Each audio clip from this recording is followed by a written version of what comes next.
मैं असदुद्दीन ओवैसी साहब को जहाँ तक जानता हूँ 100% उनसे डिसएग्री करता हूँ, उनकी पॉलिटिक्स से, पॉलिटिकल अप्रोच से भी डिसएग्री करता हूँ, क्योंकि उनकी पॉलिटिकल अप्रोच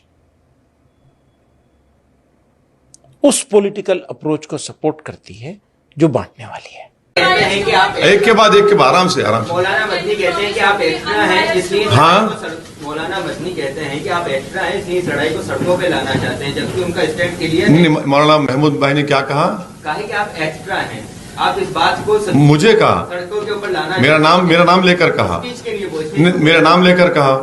आप क्यों लड़ाना चाह रहे मुझे मौलाना महमूद मदनी साहब से? अरे ऐसा मत करिए ना, वो उनकी एक जमीयतुल उलमा एक जिम्मेदार तंजीम है।